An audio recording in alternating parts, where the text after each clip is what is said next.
Okay, it's the top of the hour, so welcome, first of all, to Storytime Podcast for Little Learners with Rita Christensen and Amy Carr from the Orem Public Library. Welcome to the Little Learners Storytime Podcast from Orem Public Library. Are you ready to play? Let's go!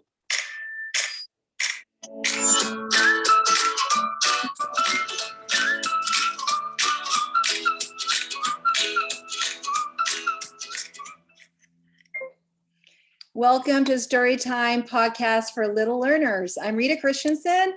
I'm a children's librarian at the Orem Library, and Amy Carr is a storyteller and educator.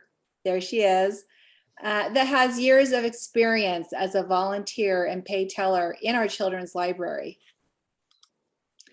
In May, I wrote about the Orem Library's Little Learners Storytime Podcast on the ALA Ask Children and Technology blog about technology that I plan to keep using after the pandemic.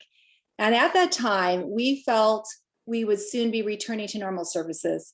And Storytime podcasting was content we enjoyed creating, and we had received positive patron feedback on our podcast sessions. And in August, Librarian included our podcast in their blog post about inspirational podcasts for children's librarians in the Storytime and programming category. So how did it all start? Amy Carr has been an OPL storyteller for years as a volunteer and then as a library employee. She talked to me a few years ago before the pandemic about creating a Storytime podcast. And I told her I didn't know what to do about storytelling and copyright issues. And I put the idea on the back burner. And then after the pandemic hit, we got used to dealing with virtual storytime and copyright issues. And we felt like we could handle telling stories in podcasts by using folk tales, fairy tales, and children's literature as storytelling building blocks and create our own unique stories. Amy is going to talk about why she felt passionate about starting a Little Learners Storytime podcast.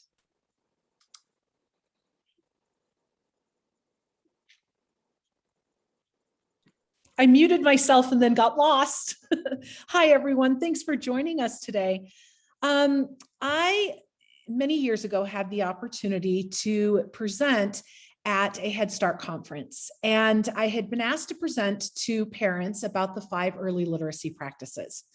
And in the process of doing this presentation, I had the opportunity to meet some really extraordinary parents. These parents desperately wanted their children's educational opportunities and experiences to be different than theirs had and to be better than theirs had. But in many cases, these were single parents, or they were parents who really were struggling just to provide the bare necessities for their children and their families. And they didn't often have time to attend story times in person in the library. Some of them had never had access to resources at the public library. And so they felt unsure or even a little bit uncomfortable about how to do that or whether or not they belonged at the library.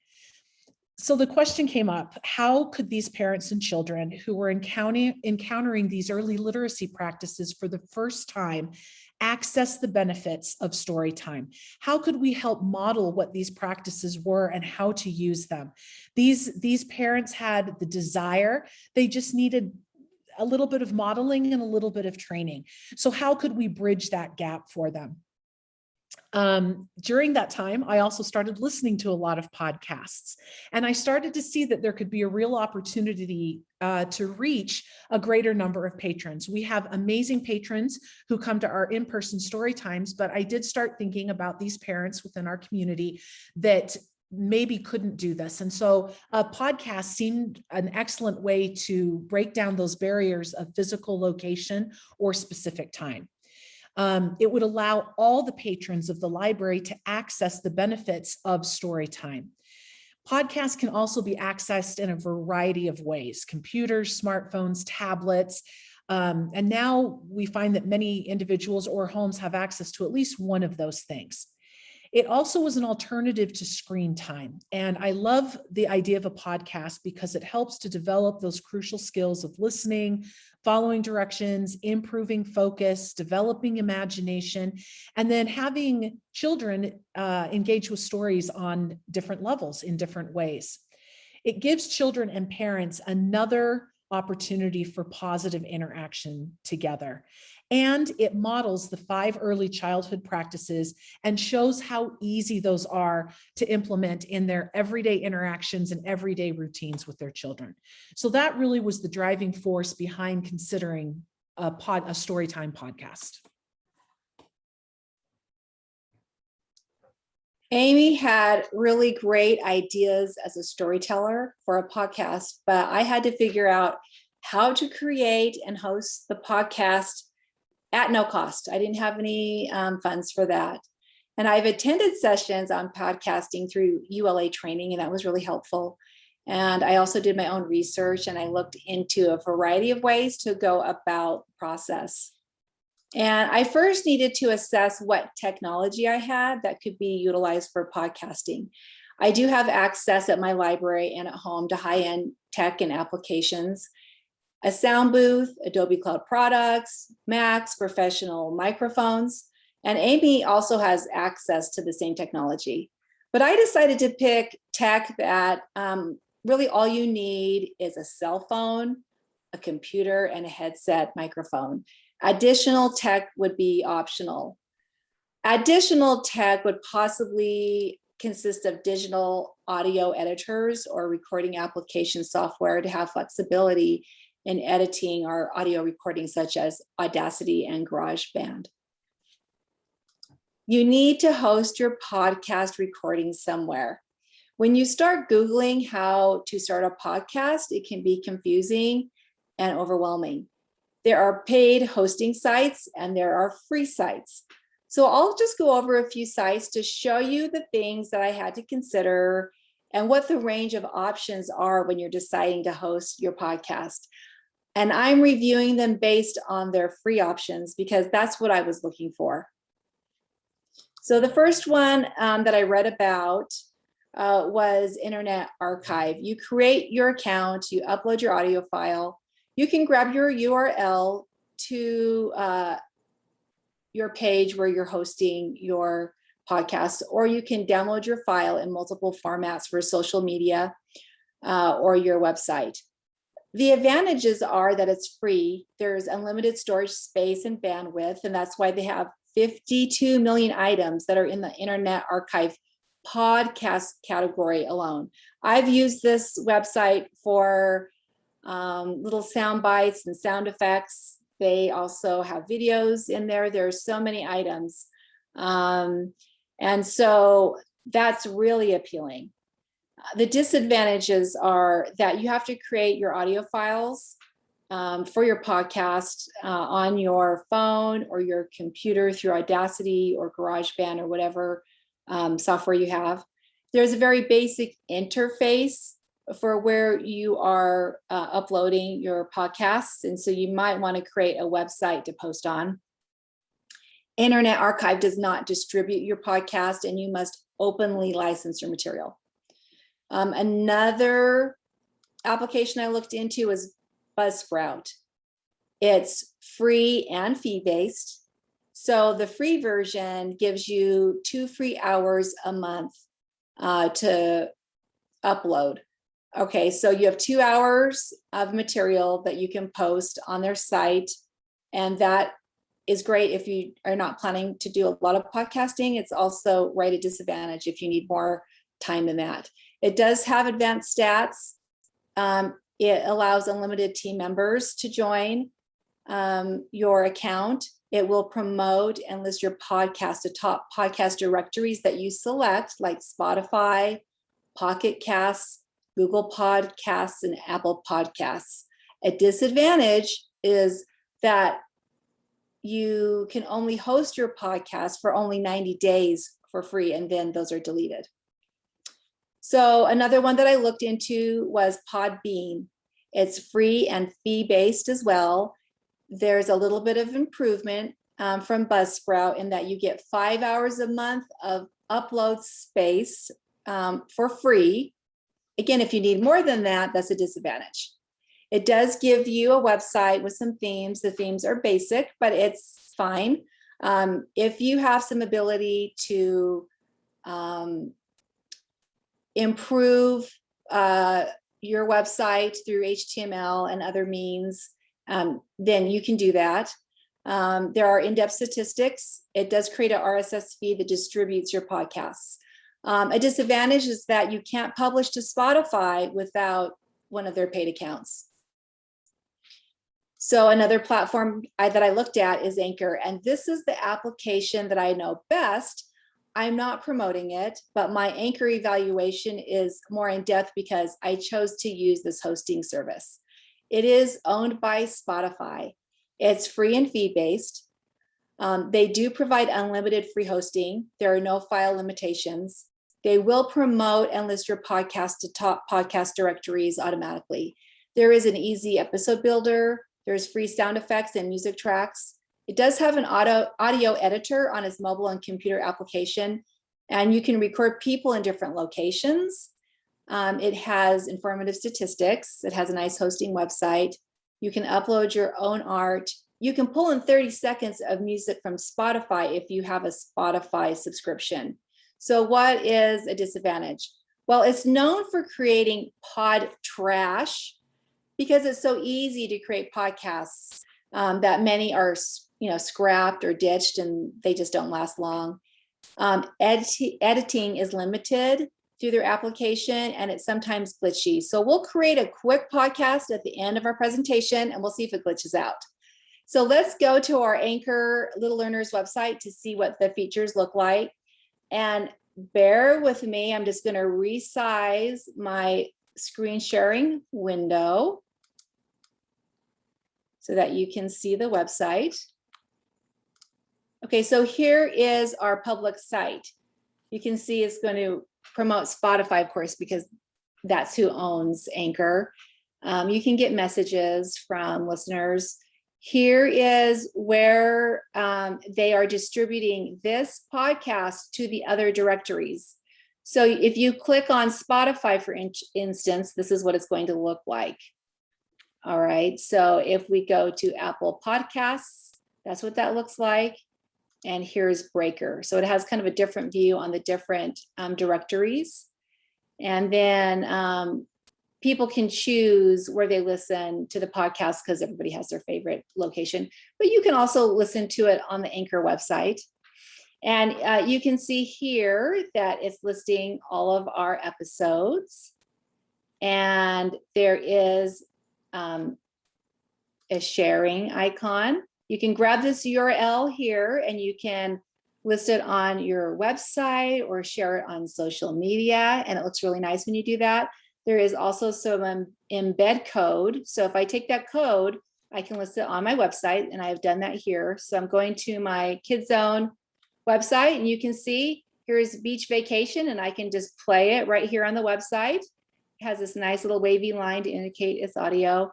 This icon goes back to the Anchor website and there's some sharing options here as well.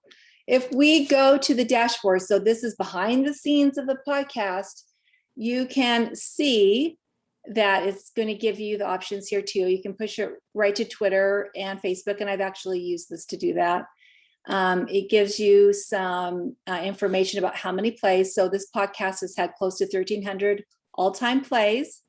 It gives you some stats on your podcast performance based on a time frame. So weekly, you can do monthly and daily. Gives you a little graph on your plays and this kind of cool little pop out as you scroll through. So that's kind of nice. And it will show you your top episodes. Again, if you hover over, it will give you more information. So Beach Vacations had 240 plays. All right. So our listeners, it gives you some geographic location, which is really fun. And it shows where you've had some plays.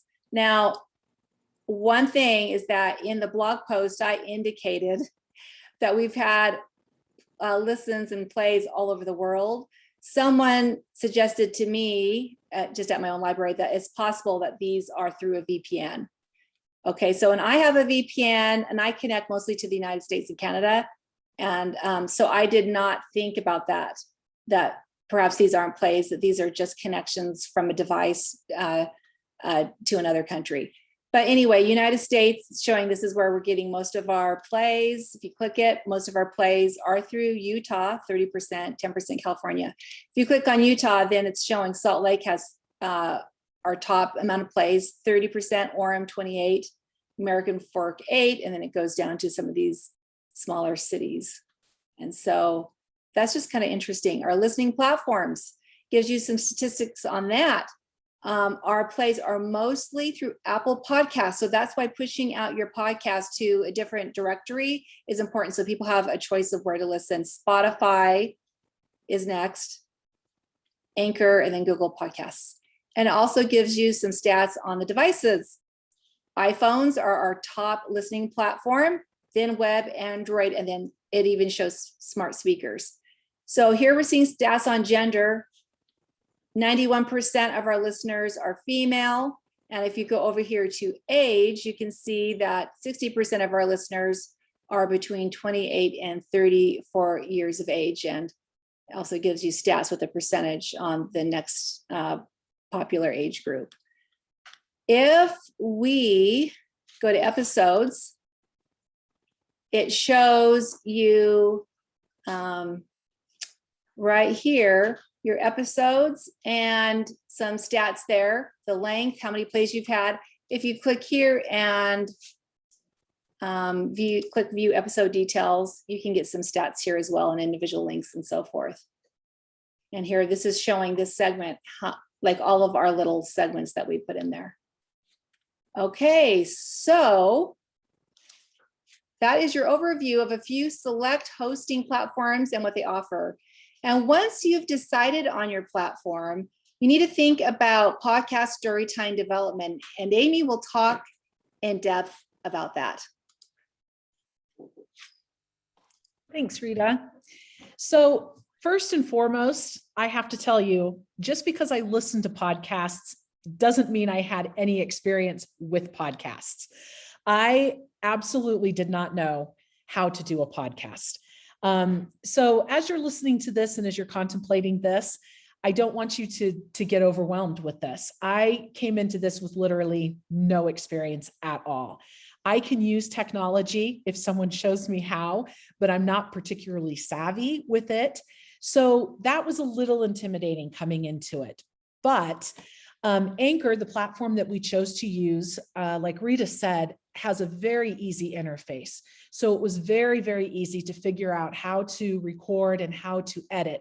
It's very simplistic, this platform. So if you do have more tech savvy skills, you might be comfortable using a more advanced one, but we found this one worked really, really well for us.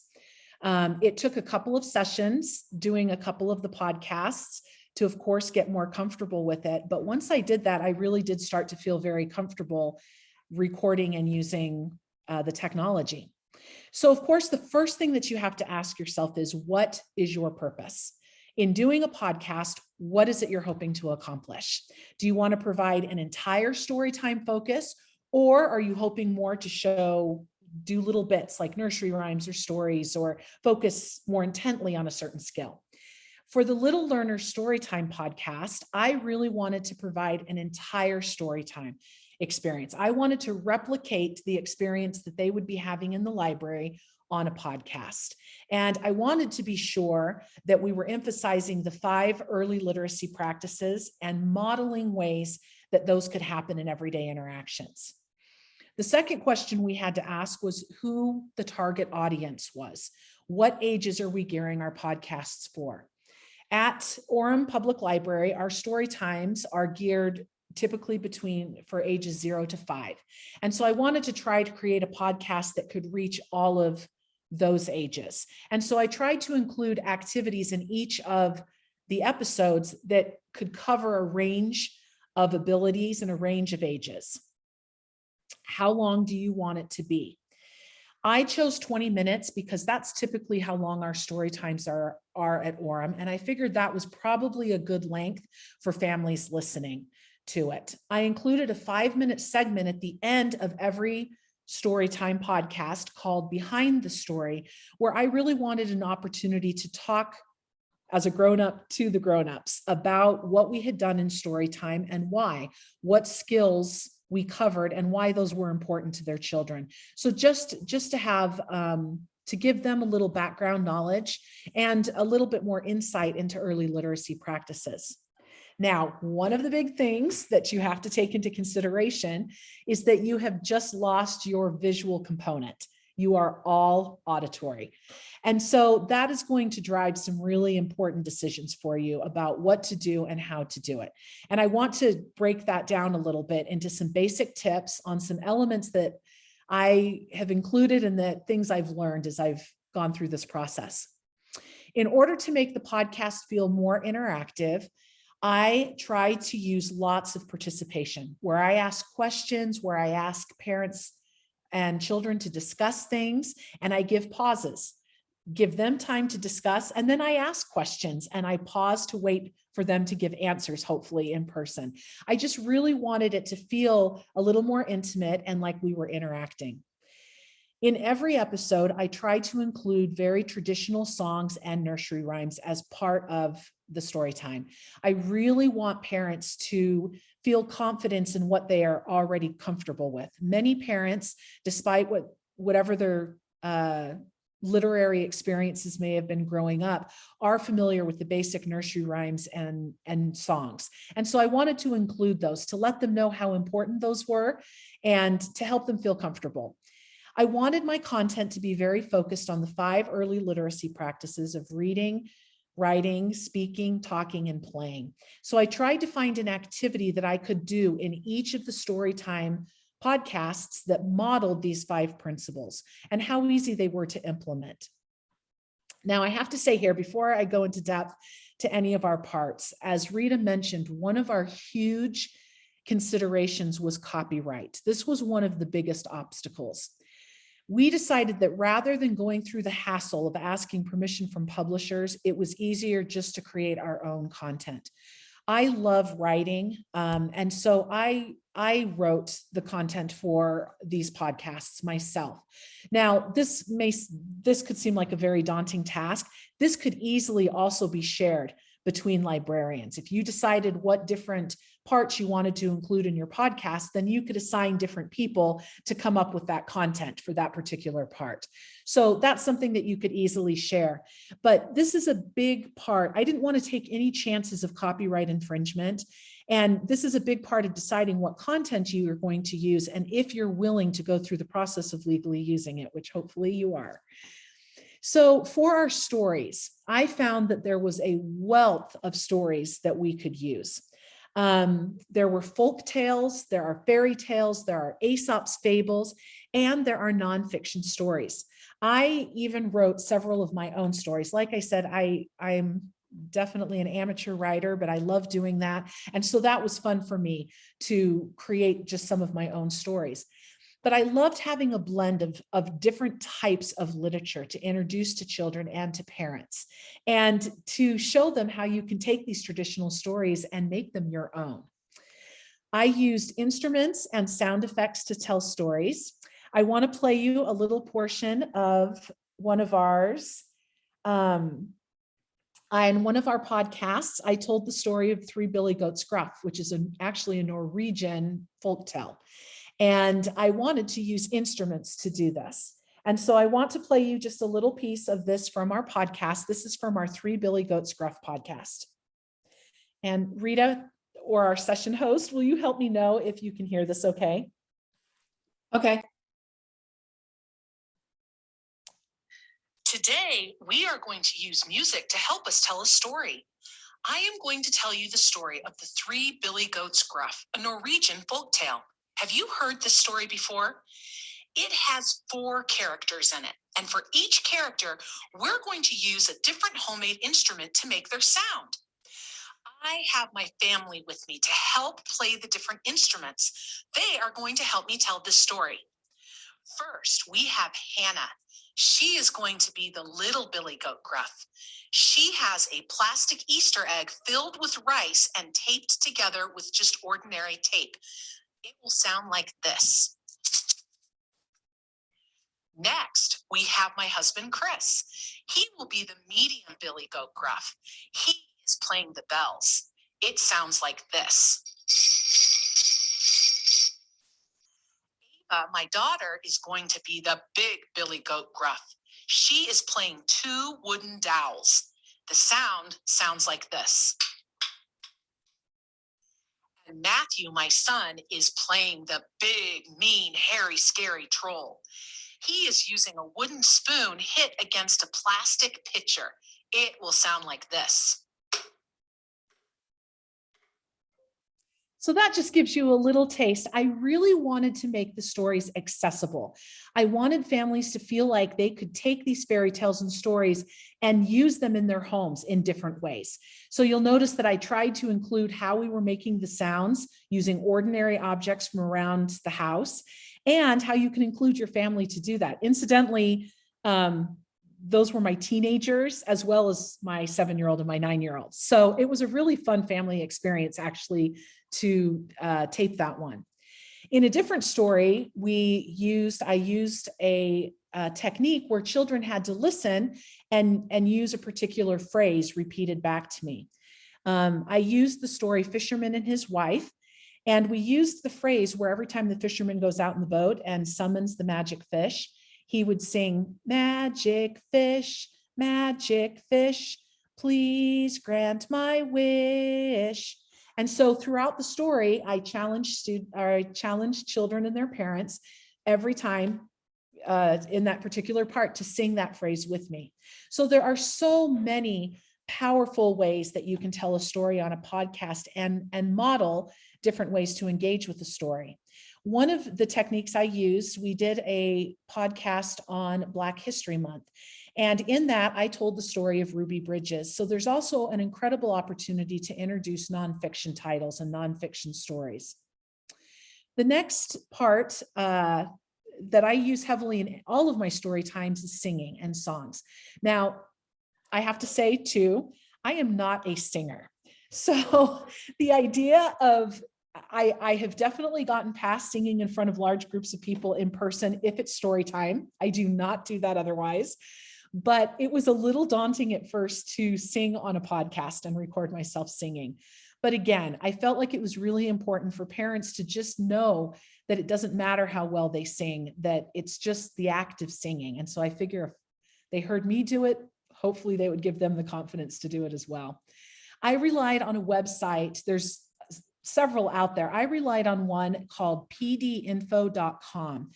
And I used this to find public domain songs that I could use that did not have the copyrights on them.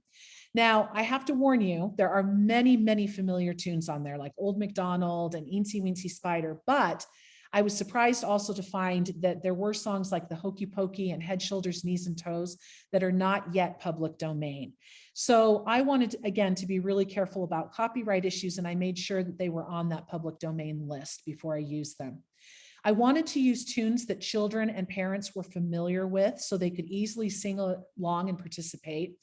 One of the strategies that I love that I've used in the classroom as well as in my storytelling is using these familiar tunes and making up their own lyrics.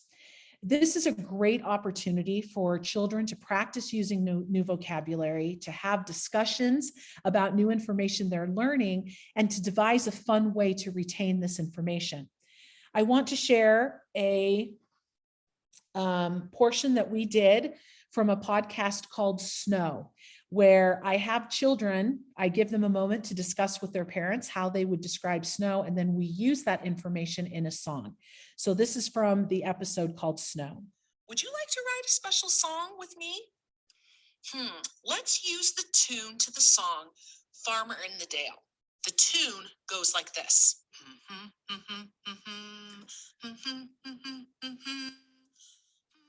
I'm humming the tune just to remind them what it is. Now we are going to add some words to make our song about snow. Have your grown-up push the pause button while you come up with 4 words that describe snow. Are you ready? Hit the pause button now. Did you think of 4 words? Can you tell me what your 4 words are? Okay, I'm listening. And again, I'm using the pauses, so hopefully they're responding to me. Those are excellent words. Good thinking. I thought of 4 words as well. They were cold, quiet, slippery, and fun. I'm going to try singing our song with the 4 words I thought of. It goes like this. The snow is falling down. The snow is falling down. Slippery and quiet, cold and fun. So that just gives you one idea of how you can encourage parents and children to interact by creating a new song, by writing a new song together using information that they're learning. I also liked to introduce new types of music into our story times, In our episode on Black History Month, I introduced the genre of spirituals in the podcast, and we sang an old spiritual. So there's lots of opportunities also to expose children and parents to new types of things. We sing songs in lots of silly voices. We've sung like a cowboy, like a dinosaur. We've sung really high, really low, lots of opportunities to encourage them to use voice inflection. We use songs that require movement. In our bugs and insects episode, we thought of how different insects might move through the garden. And then we imitated those movements as we sang our song. At the end of each of our actual in-person story times, and I've transferred this to our Storytime podcast, we sing a homework song that we made up at Orem Public Library because we wanted to remind listeners of what the 5 early literacy practices are and what the importance is of doing those things every single day. So I'd like to play you our homegrown homework song that we use. Before we go, I want to teach you our special homework song. In this song, we sing about the 5 most important things we should be doing every single day in order to help our brains grow and be ready for learning to read and write. Are you ready? It goes like this. Read and write, sing and play, talk with me all day. These are the 5 things we do. Our brains will grow this way. So that's our little homework song that we use in order to, like I said, help parents and children to remember what those practices are and how important they are to do. The next thing that I like to use is games. And this is something that I really hoped to model because there are so many instances where we're in doctor's offices waiting, or we're in cars or whatnot, where our children need something, a distraction, or they just need something to do. So I wanted to model how easy it was to do literary games. The most important thing was to have our caregivers and our children interacting with each other. We wanted to do simple games that could be played anywhere, like I said, and with little to no equipment. So some of the things that we used in our snow podcast, we did Guess My Word, where I gave clues and the children had to guess what word it was that I was describing. In our kindness podcast, we played a game where children were writing letters or shapes or numbers on their parents' hands or on their backs, and then you had to guess what the person was writing. For Black History, we used call and response, where you would call something out and they would respond. There are so many fun camp type call and response things that I know my children love to do. In our music episode, we did copycat, where I would clap a rhythm and then I would ask the children to clap it back to me. This also led into a game where we were clapping word syllables, word parts. And so just helping children to start hearing those word parts and be able to identify syllables. We also use, in lots of episodes, I use sound effects, and the children have to guess what the sound effect is. It's objects or animals or experiences. In our summertime episode, we played a game where I called out a piece of clothing and I asked children to give a thumbs up or a thumbs down on whether or not that is something they would wear in the summertime. So there are lots of easy games that you can model even through a podcast. Like I said, at the end, I did a early literacy tips, a portion of the podcast called Behind the Story. And as I explained, I just wanted the opportunity to talk with caregivers about what we had just done in the story time and how those elements could be used every single day in so many different situations. I wanted to discuss the 5 early literacy practices in depth, and I devoted our first 5 podcast episodes. In each one, I covered one of those different early literacy practices, and I gave very specific examples to parents about how to implement those things. So for example, for writing, we talked about how with babies and toddlers, little things like learning to pick things up, holding a rattle, holding a bottle, all of those things are part of writing for children. So giving specific examples of how these things look. I think above all else, though, I really wanted to encourage caregivers about the importance of being their child's first teacher. We have so many parents in our communities who struggle to feel like they are being effective with their children, or that they have the skills and the know-how to give their children what they need. And I felt like as a storyteller in person, but also this opportunity in a podcast, I wanted them to know what a great job they were doing, and that no matter their background or experience, they really are their child's best first teacher. And I wanted to empower them in that role. I kept each of these segments to 5 minutes, and I tried to just give small chunks of information. I didn't want to overwhelm caregivers, and I tried to make it very simple, easy to understand, friendly language. Now, there are a few things that I learned the hard way in this process, and these are just kind of tips for recording. So I initially, when I started recording, we have a wonderful makerspace at our library where there is a sound booth and there is professional recording equipment. And I had lots and lots of fun going into that sound booth and feeling like a recording artist with my headphones and my microphone. But I also learned that I could just as easily do the recording on my smartphone in my closet. So you absolutely do not need professional grade equipment. There are lots of other places. I found that my closet was a really good place because it has the padded walls on the side. A car is a great place to record on a phone or even under a blanket. So there are options for recording that do not involve complex equipment at all. I would always practice recording my segments first so that I could go back and hear them and I could listen carefully to my voice. I found 2 things personally that I was doing. First of all, I was doing a really weird smacking sound with my lips or my tongue. And I don't think normally talking, it's that apparent, but because I was using a microphone, that quickly became apparent that that's something that was very distracting. I also wanted to eliminate filler words like and things like that, that again, in an auditory setting can become very distracting. So listening to your voice and making sure that there's not any little things that are detracting. Of course, your voice needs to be big and bright and enthusiastic and have lots of variation. Even as I was recording, the employee that was over the makerspace, there's a window in the recording studio, and he would always tease me because he just would say he'd never seen anybody so animated with their whole body in a recording booth. So you want to use everything to your advantage. Another thing that I didn't anticipate was practicing where I was going to take breaths and pacing my breathing.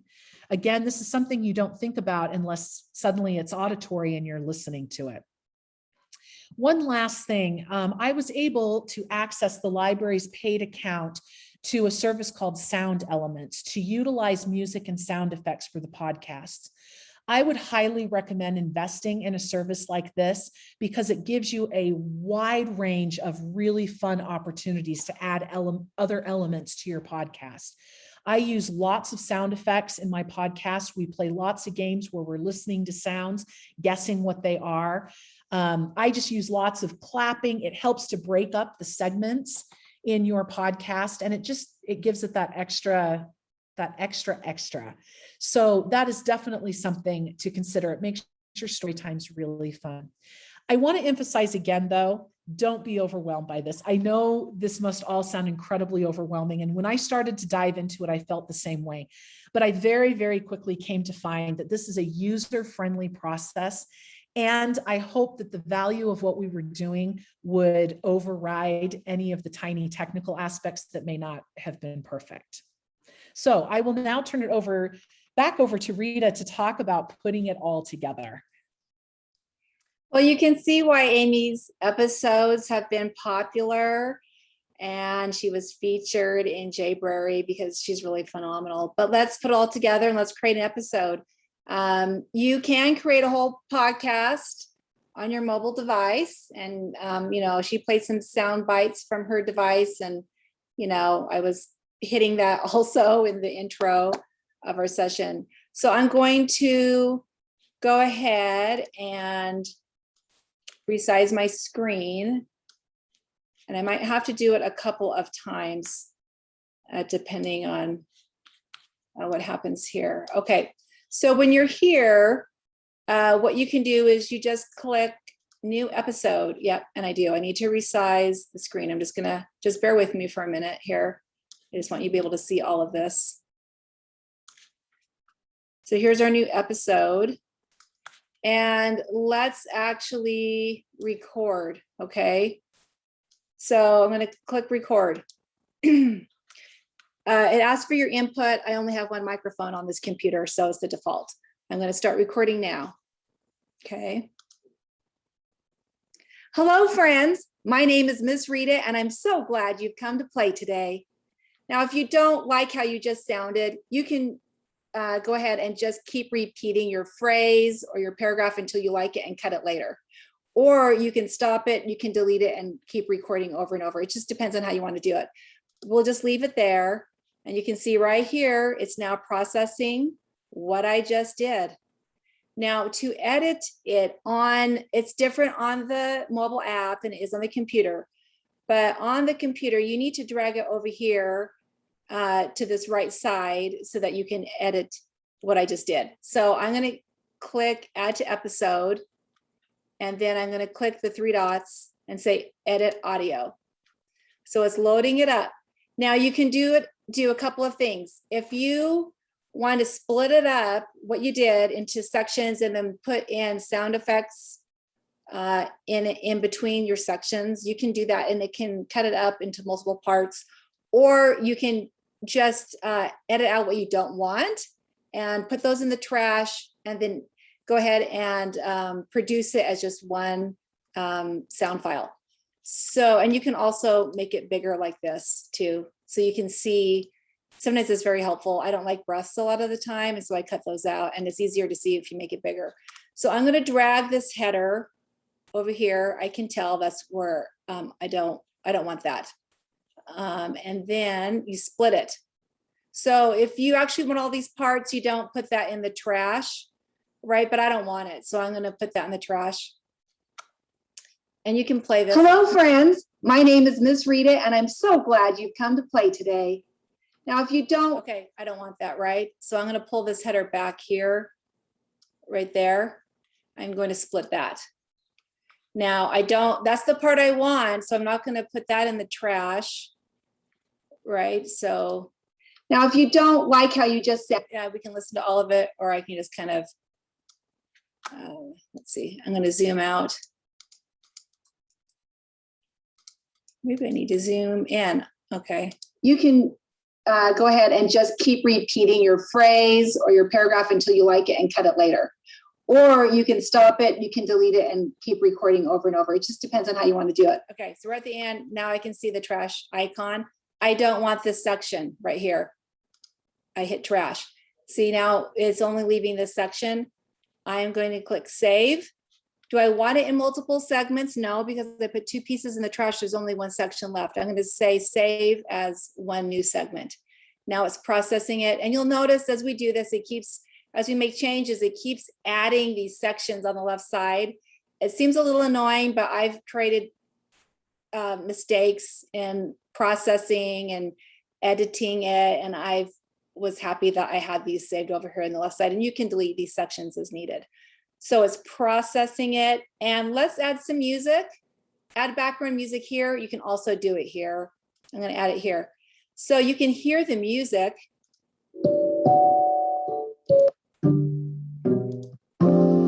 Let's go to cheerful. Let's hear Dirt Bike Lovers. Cute. I'm going to say, I want that. You can preview it with your audio right here.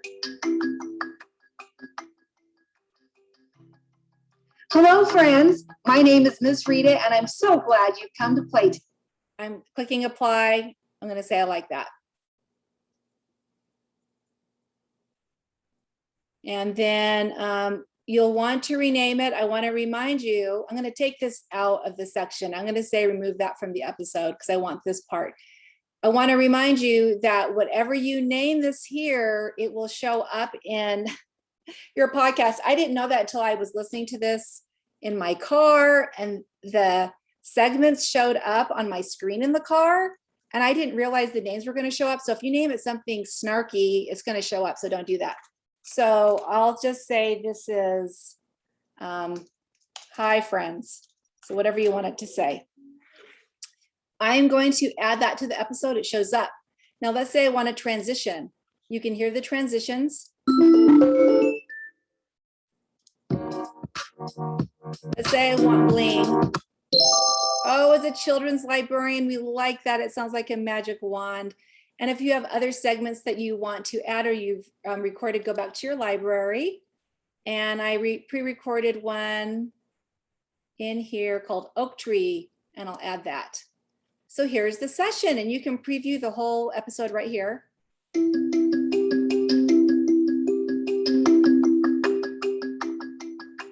Hello, friends. My name is Miss Rita, and I'm so glad you've come to play today.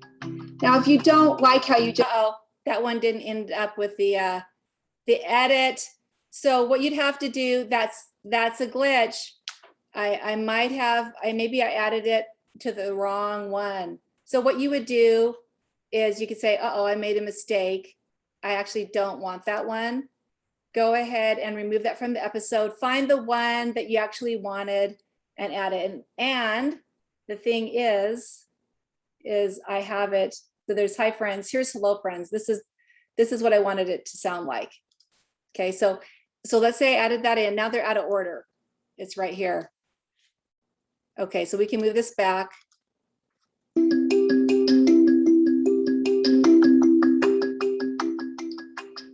Hello, friends. My name is Miss Rita, and I'm so glad you've come to play today.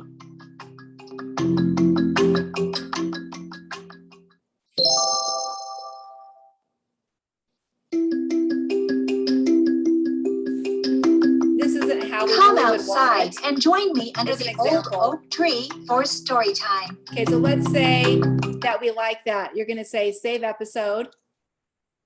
Okay, what do we want to call this episode? Hello, fall. What else do you want your listeners to know? So this is a description. Let's say, come outside and join me under the old oak tree for story time. All right, and what episode is this? We're going to say it's number 9. I want new art. You can just leave it as your podcast art if you would like to do that. I'm going to choose, actually, I think I can I drag it? Let's try it. Yep, I can drag it. So you can zoom in if you want to. I'm saving it. I created this in Canva. You can do that with the free account or the pro account. It saves it so every episode, for children, I think it's nice to have a different graphic that represents each episode. It's clean. We want the full episode. I want to publish it now. So let's publish it. And there it is. Hello, fall. If we go back to the episodes, there it is, dashboard. Let's see if it shows up on the public site. There it is, hello, fall. And you can play it right there. You can grab your URL or the embed code. Okay, so now we have a new episode. And that's exciting. And I hope that we've given you new ideas of how to connect to your children, families, and patrons within your communities. Are there any questions?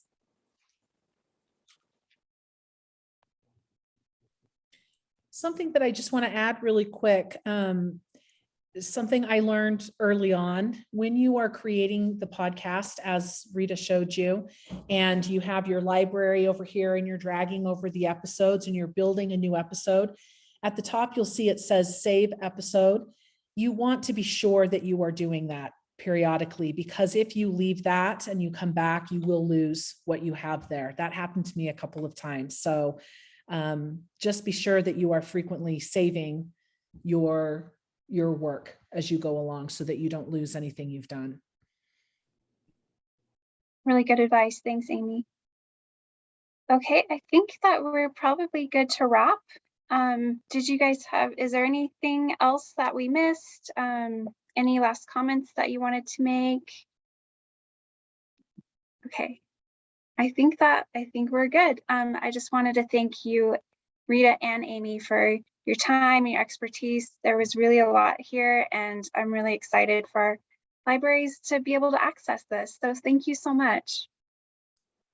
Thank you. Bye, everyone. Have a great weekend.